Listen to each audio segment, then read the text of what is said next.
All right, the Hearse Chaser is back from New York City and Times Square. We had a fun little advertisement up there on a billboard.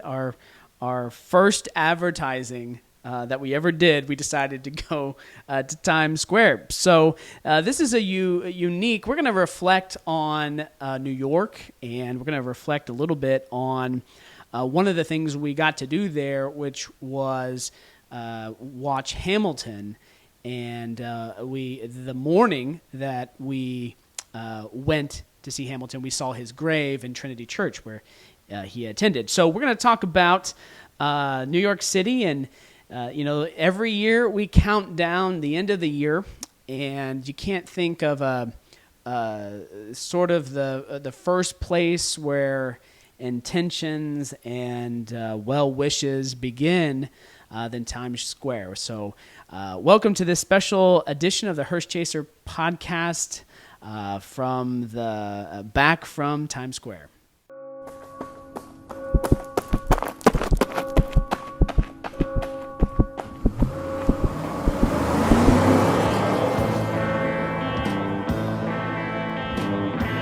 You're listening to the Hearse Chaser podcast show. Here's your host, Stephen McClellan. All right, so I don't think I've ever been to Times Square, and it is enormous. The buildings from here in Arkansas, if you are in central Arkansas, if you look to the west, you can see the skyline of Little Rock. Not that big. You look to the east, it's all fields. It's the Delta. And when we got back, and I was in the terminal, and I was looking out to Little Rock, the skyline was so small. It was it was interesting to see the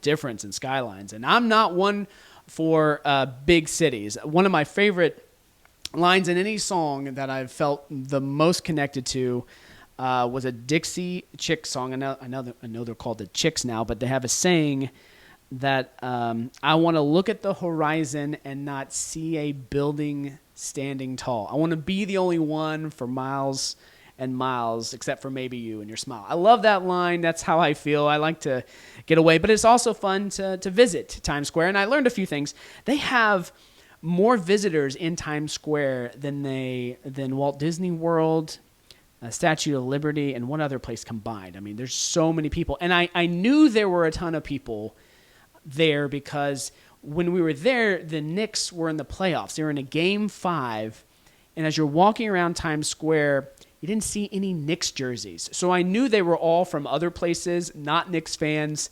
I'm sure if you went into Queens, you'd see a lot more Knicks jerseys, but none. So definitely a lot of visitors, hundreds of thousands of visitors every day.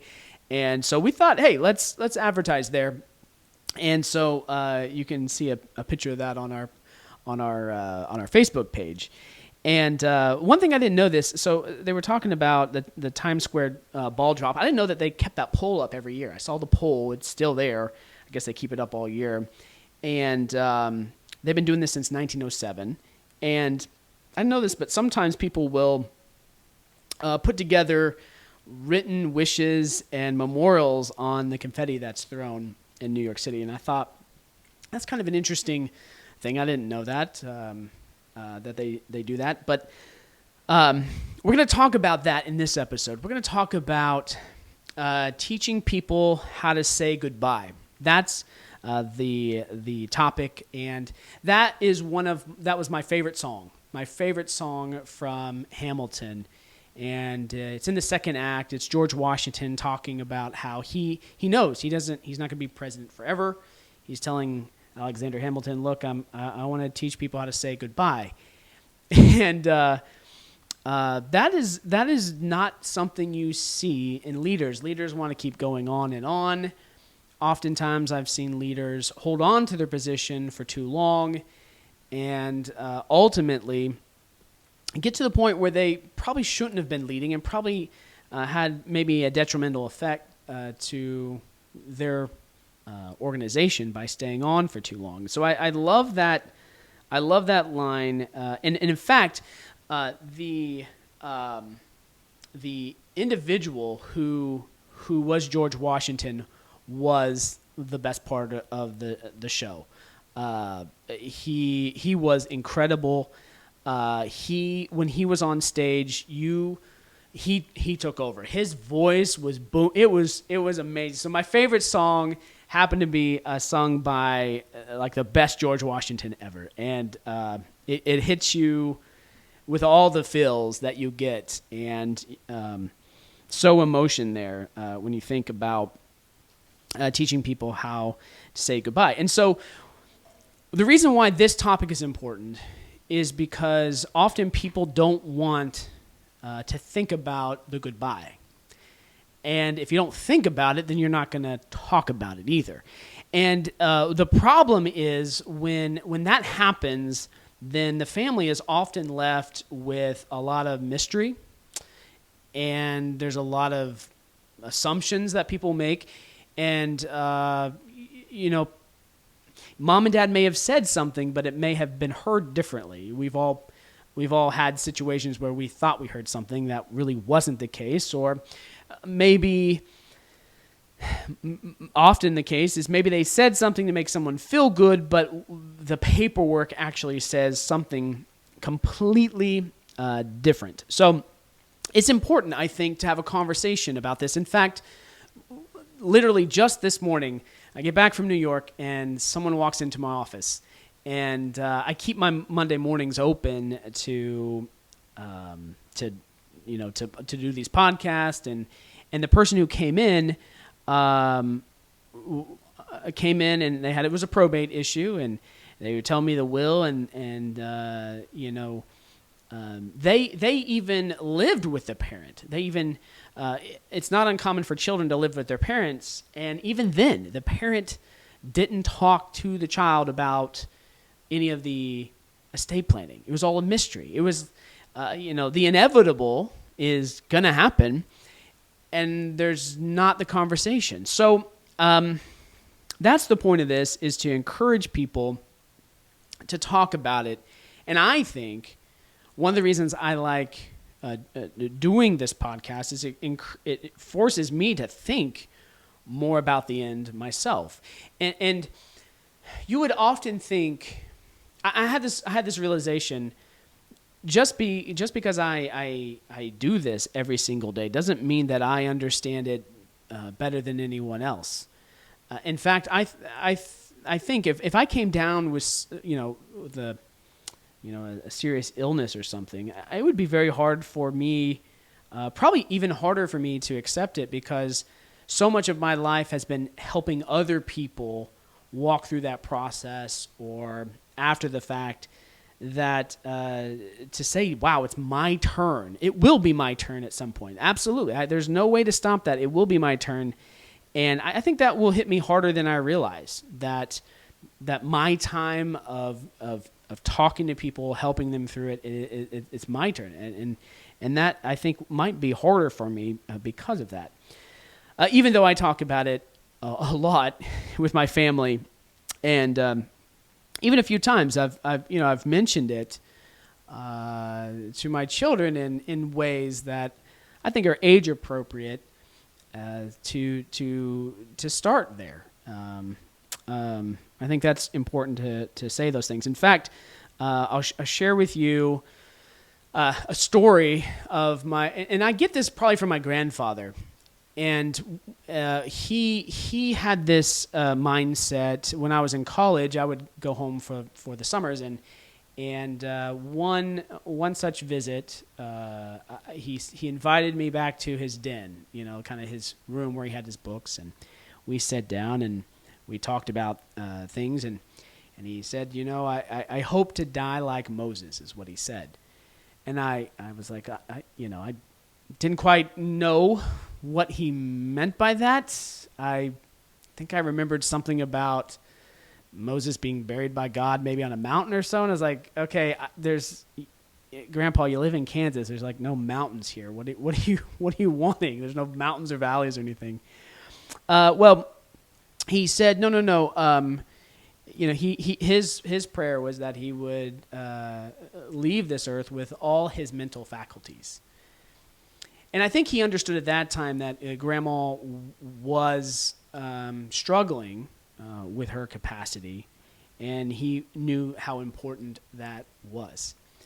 And so it was ingrained in my grandfather that he had talked about it, grandfather, the grandson. And I don't know that that's unique, because my observation of the silent generation, which currently is around 79 to 99, they don't like to talk about it.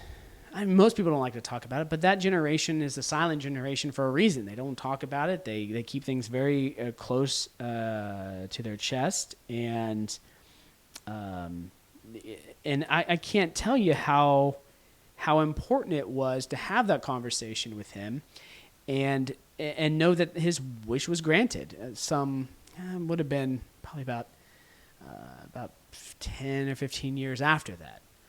So having that wish, people talk about that after the fact. They talk about, well, this is what Grandma and Grandpa wanted. This is what Mom or Dad wanted or didn't want. And it was surprising to me. I was reading, we were reading through a passage in Genesis, I think it was. Genesis, the end part of the chapter. And so many times people talked about where they wanted to be buried before they died.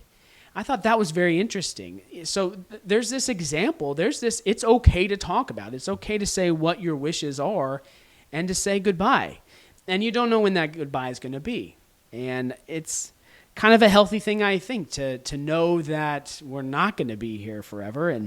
And by doing so, I think you help set up the next generation for success. And I think that's really kind of what George Washington did, in a sense, say, we got to have somebody come in after me. Thank you for tuning in to the Hearse Chaser podcast show. Our mission is to be your first choice for last wishes. Want to dive deeper? Join us over at the Hearse Chaser Academy, where we've created 8 on-demand courses for each stage of life. From young adulthood to retirement, navigating separation or blended families, and everything in between, we help you plan for the future, no matter where you're at. Now stay with us as the ride continues on the Hearse Chaser podcast show. And the funny thing is, if you know Hamilton, you know that like the next song after that is the one where King George comes in and makes fun of who is this? Who can yield power? I didn't know that was a thing a king could do. And there is something beautiful about the idea of wanting the next generation to succeed. And one of my big mentors in my life had constantly said, "I hope that you become better than me." That blessing, that encouragement. Hey, I want this to go so much smoother for you than all the things that I had to work through to get where I am. I want this to be better for you. And I think when you think of the early Congress and the things that they had to figure out, they had a lot of things to unpack. Here's some quotes. I want to use some Alexander quotes in this podcast. One of them is, if men were angels, no government would be necessary. If it's kind of fun to kind of go back and put yourself in the mindset of what it was like when our country was young and it was growing and learning about liberty, how to prevent oppression, and the recognition of government and leaders. They can oppress. They can be. They can have too much power. How much power? All those were interesting conversations. If our families were angels, in another way, if our family was angels, no estate planning would be necessary. We could just trust that the family would take the assets and divide them the way that it should. But not all families have perfect angels, right? Some of them have some folks that would make it very difficult And so that's why we do have laws. That's why we do have plans. And so one of the things you might ask, okay, so what would you say? What would you suggest? Okay, talking to your family about the concept of not being around, I think that's important. But what should you tell them? So, children don't pry too much. Generally, children don't pry.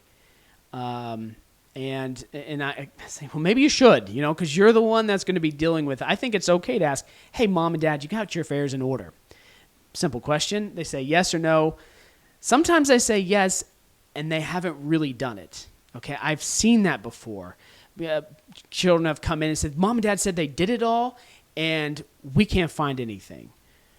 And I don't know what they mean by they did it all. So what you can tell your kids is, hey, look, we've done a will or we've done a trust.